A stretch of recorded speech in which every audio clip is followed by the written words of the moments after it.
لیکن عزازیل نامی ایک جن تھا جو ایک تو جن ہونے کی نسبت سے فرشتوں سے کچھ نہ کچھ مماثلت تھی، قرب تھا، دوسرے یہ علم میں، زہد میں، عبادت میں اتنا اونچا تھا، اتنا اونچا تھا، اتنا اونچا تھا کہ یہ ملائکہ ہی کے صف میں شامل ہو گیا۔ اس نے علم بغاوت بلند کر دیا۔ جب حکم دیا گیا کہ سجدہ کرو آدم کو، اب یہ دیکھیے کس قدر یہ اہم مضمون ہے، اور آپ سوچ رہے ہیں یہ باتیں آج پہلی مرتبہ ہمیں اس طرح سنائی جا رہی ہیں، یہ باتیں تو علم میں آتی نہیں ہمارے۔ وجہ کیا ہے؟ آپ کو دلچسپی نہیں ان چیزوں سے۔ جدید تہذیب نے ان چیزوں کی اہمیت کو زیرو کر دیا۔ قرآن میں اہمیت کا کیا عالم ہے؟ 7 جگہ یہ مضمون قرآن میں آیا ہے کہ فرشتوں کو ہم نے حکم دیا سجدہ کرو آدم کو، سب نے سجدہ کیا۔ فسجد الملائکۃ کلھم اجمعون، سارے کے سارے، کل کے کل، سب نے مل کر سجدہ کیا آدم کو، اللہ کے حکم سے فوراً تعمیل کر دی۔ الا ابلیس ابا واستکبر وکان من الکافرین، ابلیس نے نہیں کیا، انکار کیا، استکبار کیا، گھمنڈ کیا۔ اور اس کو سورہ کہف میں بیان کر دیا گیا، یہ اس لیے کہ وہ اصل میں جنات میں سے تھا، اگرچہ شامل تو تھا فرشتوں میں اس وقت۔ کانا من الجن ففسق عن امر ربہ، وہ اصل میں جنات میں سے تھا، اس وجہ سے وہ اپنے رب کے اس فیصلے کے خلاف کھڑا ہو گیا، سرکشی تھی اس میں۔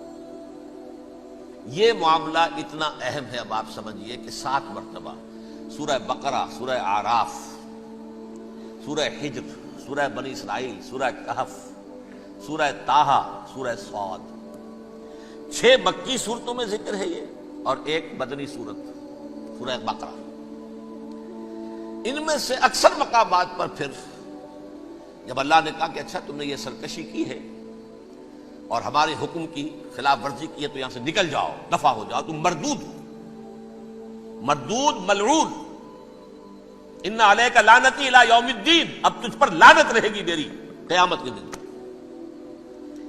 اس نے کہا اچھا پروردگار پھر مجھے ذرا مہلت دے دے، رب فانظرنی الی یوم یبعثون، قیامت تک میری زندگی طویل کر دے۔ فذهب فإنك من المنظرین، کہہ دیا اچھا جاؤ، تمہاری یہ درخواست بھی ہم نے قبول کی۔ انہوں نے کہا پروردگار اب میں اس آدم کو بھی گمراہ کر کے چھوڑوں گا اور آدم کی نسل کو تباہ کر کے چھوڑوں گا۔ انتہائی شدید چیلنج کے انداز میں یہ قرآن مجید میں 4-5 مرتبہ مضمون آیا ہے۔ میں نے صرف 2 جگہ سے آپ کو سٹ کوٹ کر کے سنایا تھا۔ سورہ اعراف میں اللہ تعالیٰ فرماتے ہیں قالا، اس پر ابلیس نے کہا فبما اغویتنی، تو اے رب جو تو نے مجھے گمراہ کیا ہے، مجھے ذلیل کر دیا، مجھ پر فوقیت دے دی، اس کو انا خیر منہ، میں اس سے بہتر ہوں، خلقتنی من نار وخلقتہ من طین، بنایا تو نے مجھے آگ سے اور اس کو بنایا مٹی سے، پھر مجھ سے مطالبہ کہ میں سجدہ کروں، اور میں نے سجدہ نہیں کیا تو اب تو نے مجھے ملعون قرار دے دیا۔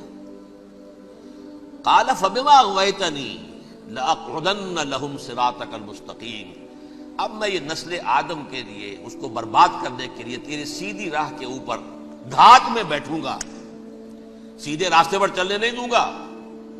ثم لآتینہم من بین ایدیہم، پھر میں ان پر حملہ آور ہوں گا، ان کے سامنے سے بھی، ومن خلفہم، ان کے پیچھے سے بھی، وعن ایمانہم، ان کے داہنی جانب سے بھی، وعن شمائلہم، اور ان کے بائیں جانب سے بھی، ولا تجد اکثرہم شاکرین، اور تو دیکھے گا کہ ان کی اکثریت تیری شکر گزار بندوں پر مشتمل نہیں ہوگی۔ یہ چیلنج تھا،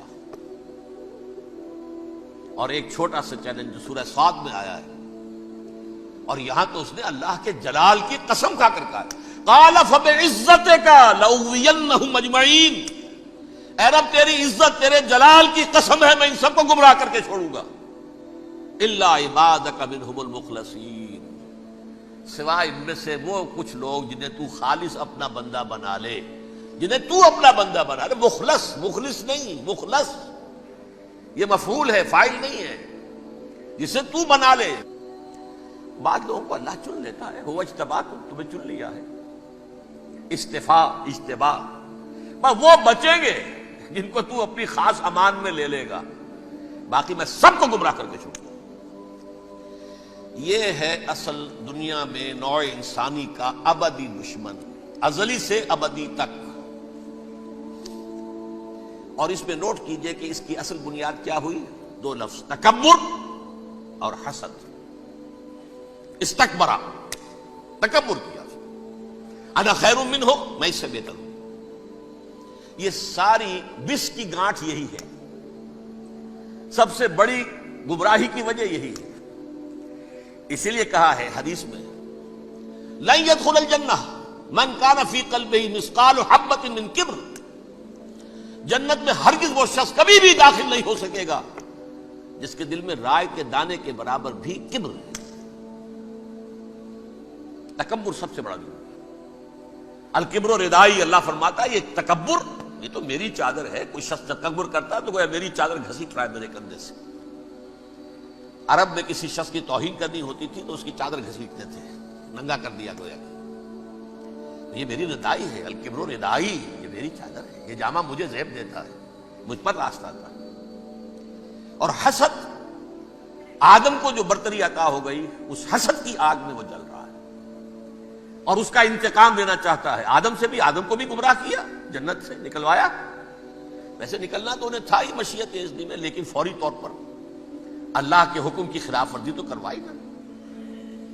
فعصى آدم ربہ فغوى، آدم نے اپنے رب کے حکم کی نافرمانی کی اور گمراہ ہوا عارضی طور پر۔ یہ دوسری بات ہے، توبہ کر لی، اللہ نے توبہ قبول فرما لی، معاف کر دیا۔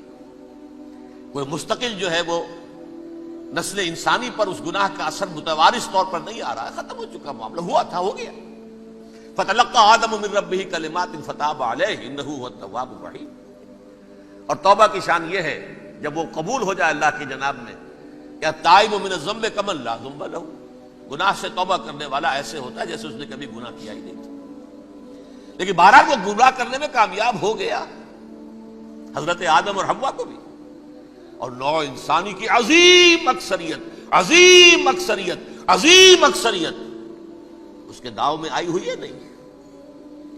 کتنے ہیں وہ عباد اللہ المخلصین، الا عبادک منہم المخلصین، کتنے ہیں جو واقعتاً خالصتاً اللہ کے بندے بن گئے، جنہیں اللہ نے اپنا بنا لیا، اپنا قرار دے دیا۔